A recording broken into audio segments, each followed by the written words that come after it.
अरे अब भी हमारी बात पर विचार करो तो कुछ तुम्हारा बच जाएगा। अंत न तुम बचोगे न तुम्हारा राज्य बचेगा, न तुम्हारी प्रजा बचेगी।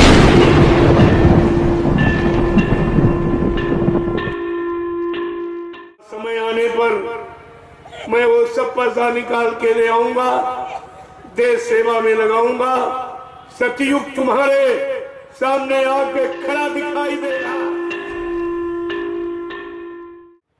मैं 10 वर्षों से बराबर यही संदेश दे रहा हूं कि बीमारियों से अगर बचना चाहते हो तो आप शाकाहारी हो जाओ। शासन प्रशासन को चाहिए कि शाकाहार का देश में प्रचार कराएं, दूषित आहार को बंद करा दें। नहीं, ऐसी बीमारियां आ रही हैं जिनके द्वारा देश में बहुत कम लोग बचेंगे। ये तमाम मकान खाली पड़े रहेंगे, कोई रहने वाला दिखाई नहीं देगा, और तुम एक एक इंच पर जमीन पे झगड़ा करते हो क्योंकि तुमको अपना भविष्य नहीं मालूम कि आगे का समय कितना खराब आ रहा। ये सब मकान खाली पड़े रहेंगे, ये जमीनें सब खाली पड़ी रहेंगी। इतने खराब समय की सूचना पहली बात कोई जानता नहीं है।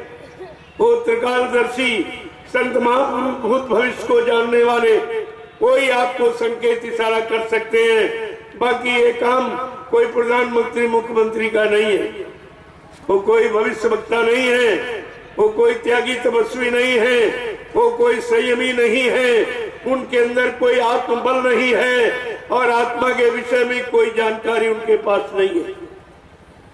इसलिए ये काम संत महापुरुषों का। हमारा देश धार्मिक देश है। धर्म लाने के लिए, धर्म की स्थापना के लिए भगवान राम को रावण से लड़ाई लड़नी पड़ी। धर्म की स्थापना के लिए भगवान कृष्ण को महाभारत करना पड़ा। ऐसे धर्म नहीं आता। और ये युद्ध किसके लिए हुआ? वो मांसाहारी, शराबी, कबाबी, व्यभिचारी, अहंकारी, इनका विनाश करने के लिए। और आज तुम उन्हीं को बढ़ावा दे रहे हो। क्या तुम भी विनाश को आमंत्रण कर रहे हो? क्या विनाश को आमंत्रण दे रहे हो, निमंत्रण दे रहे हो कि विनाश हो जाए? फिर तुम्हारा क्या होगा? क्या तुम्हारा इतिहास बनेगा? क्या तुम्हें कोई जानेगा, पूछेगा? अरे अब भी हमारी बात पर विचार करो तो कुछ तुम्हारा बच जाएगा। अंत न तुम बचोगे न तुम्हारा राज्य बचेगा, न तुम्हारी प्रजा बचेगी न राजा बचेगा। ये परिणाम बहुत ही खराब होगा। ये बुरे खान पान का और जीवों की निर्मम निर्दोष हत्याएं करवाने का परिणाम बहुत बुरा। ये लाखों जीव रोज मारे जा रहे, काटे जा रहे, बेगुनाह, कोई गुनाह नहीं, कोई गलती नहीं की, उनको मारा काटा जा रहा। एकमात्र स्वार्थ के लिए, एकमात्र व्यापार के लिए इतना जघन्य अपराध किया जा रहा है। तो इसका परिणाम क्या होगा? क्या इस पर कोई विद्वान नहीं सोच रहा? कोई बुद्धिमान पढ़ा लिखा नहीं इस पर सोच पा रहा कि ऐसा समय जब जब आया, 3 युगों का इतिहास तुम्हारे सामने पड़ा, उसको पढ़ लो, समझ लो और चेत जाओ और होश में आ जाओ और अपना अपनी प्रजा का बचाव कर लो। इसमें आपका भी लाभ है, तुम्हारी प्रजा का भी। नहीं मानोगे तो महात्मा अपना फर्ज अदा करते हैं, वो बराबर बताते रहते हैं। मानना न मानना ये तुम्हारा काम है। तो इसलिए प्रेमियों, एक एक बात को हमको कहने की आवश्यकता नहीं थी, क्योंकि मेरा एक काम नहीं था। अगर तुमने सब काम कर लिया होता और रामचरितमानस जो कह रही उसके अनुसार तुम्हारा कर्म होता, धर्म होता, तो हमें कहने बोलने की क्या जरूरत थी? राजनीति, भारत की राजनीति क्या कहती? गोस्वामी जी महाराज ने रामचरितमानस में लिख के बताया है कि जो भी राजा इस भारत जैसी धार्मिक भूमि पर राज करेगा, राजनीति करेगा, और उसके राज में प्रजा अगर दुखी है वो राजा नरक में जाएगा। रामचरित मानस क्या कहती है कि जासुराज प्रिय प्रजा दुखारी और सोन पावा से नरक के अधिकारी। जिसके राज में प्रजा दुखी वो राजा नरक में जाएगा। चाहे देश का राष्ट्रपति प्रधानमंत्री हो, चाहे प्रदेश का मुख्यमंत्री हो, चाहे जिले का डीएम हो, तहसील का तहसीलदार हो, ब्लॉक का ब्लॉक प्रमुख हो, गांव का प्रधान हो या परिवार का मालिक मुखिया हो, सबका अपराध एक ही है, सजा सबको एक ही। का अगर उसके संरक्षण में रहने वाले जीव अगर वो परेशान है, दुखी है, तकलीफ में है, उनके बारे में कुछ सोचा नहीं जा रहा, वो जिम्मेदार व्यक्ति नरक में जाएगा। बड़ा सीधा साधा ये संतों का सिद्धांत। गोस्वामी जी महाराज जिन्होंने रामचरितमानस लिखा है वो गृह संत थे, वो कोई कथावाचक, कोई ये अक्षर ज्ञानी नहीं थे, शब्द ज्ञानी थे। उनका ये लेख राजनीति बिन धन धर्मा और प्रभु समर्पे बिन सत्कर्मा। भारत जैसे धार्मिक देश की राजनीति बिना धार्मिक तो से नहीं चलाई जाती। धार्मिक का मतलब शाकाहारी सदाचारी ब्रह्मचारी, उसको धार्मिक कहते हैं, वो धर्म की स्थापना करेगी। बाकी ये नहीं कोई दिखावा, ये मतलब दाढ़ी बाल लाल पीला सफेद कपड़ा, ये धार्मिक नहीं है, ये धार्मिक नहीं है। तो तुम इसी भूल में फंस गए हो, इन्हीं को धार्मिक मान बैठे और ये सब अधर्मी। सबके अंदर स्वार्थ भर गया और स्वार्थ कभी सेवा धर्मार्थ परमार्थ नहीं कर सकता। ये स्वार्थी के बस की बात नहीं है। राजनीति के बारे में लिखा है, भारत जैसे धार्मिक देश की राजनीति वही चलाएगा जो प्रजा को पुत्रवत समझेगा, पुत्रवत समझकर पालन पोषण करेगा। राजकोष का धन बर्बाद नहीं करेगा, वो प्रजा की खुशहाली के लिए, प्रजा के दुख तकलीफ दूर करने के लिए बीमारी महामारियों में खर्च करेगा। लेकिन अपने शरीर पर, अपने परिवार पर, अपने मान सम्मान के लिए एक नया पैसा खर्च नहीं करेगा। ये भारत जैसे धार्मिक देश में राजा की पहचान है और आपको इस पहचान को ध्यान में रखना चाहिए। प्रजा का धन मतलब यानी कोई अनावश्यक कार्य में खर्च नहीं किया।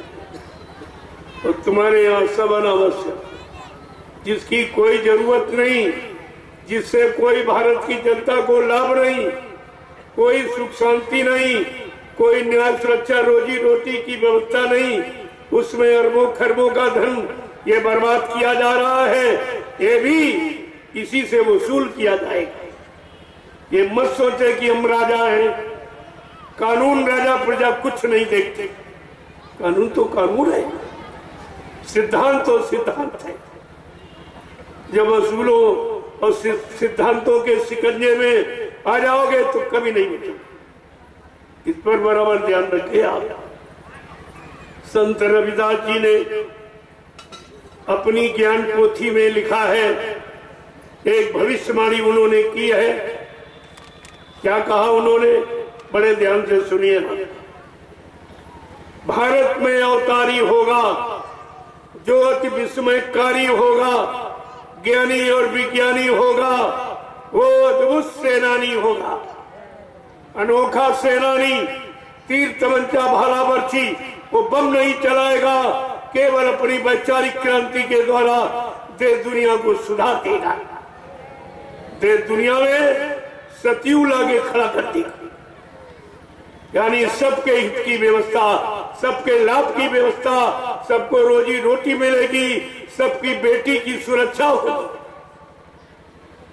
और क्या कह रहे रविदास जी, वो महाशक्ति महापुरुष, वो सृष्टि का अनोखा पुरुष है। ऐसी लीला करेगा जिसे कोई कभी न समझ सकता न कर सकता। क्या करेगा? जीते जी कई बार मरेगा, छंदम भेष में वो विचरेगा।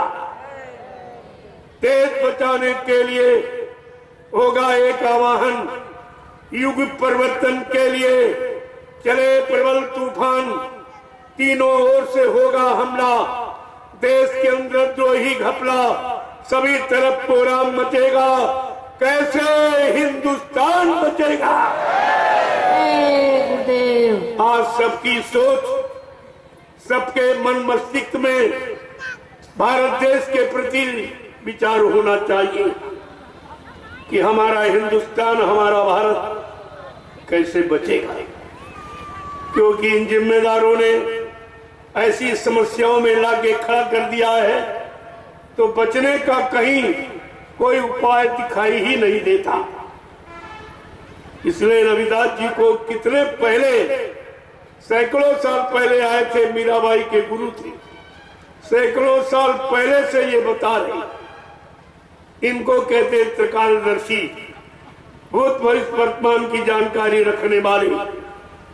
सैकड़ों साल पहले ये कहा है जो मैं बता रहा हूं। कहा था, जिसने भारत मां सताई, जिसने इसकी करी लुटाई। इस भारत को जिसने लूटा है वो कौन कौन है? संत महापुरुष नाम भी बता रहे हैं कि नेता, मंत्री और अधिकारी, अब इनको जान बचाना होगा भारी। इन्होंने बहुत लूटा है, बहुत प्रजा को सताया है, तरह तरह से परेशान किया है, न्याय की कई बात दिखाई नहीं दे रही, सुरक्षा कहीं पर यानी दिखाई दे नहीं रही है। तो संत रविदास जी को कहना पड़ा है, वो ऐसा समय होगा, उस समय का ऐसा राजा होगा जिसने भारत माता को लूटा है और झूठी जय जयकार मनाता है। उसके लिए रविदास जी क्या कह रहे हैं? नेता, मंत्री और अधिकारी, इनको जान बचाना होगा भारी। ये छोड़कर सब मैदान भगेंगे, अपने अपने घरों में छिपेंगे, लेकिन वो महापुरुष महाशक्ति क्या करेगी? ढूंढ ढूंढ कर बदला लेगा, सब हिसाब चुकता कर देगा। इसमें बचने वाला कोई नहीं है। इनको भी फिक्र ही क्या है?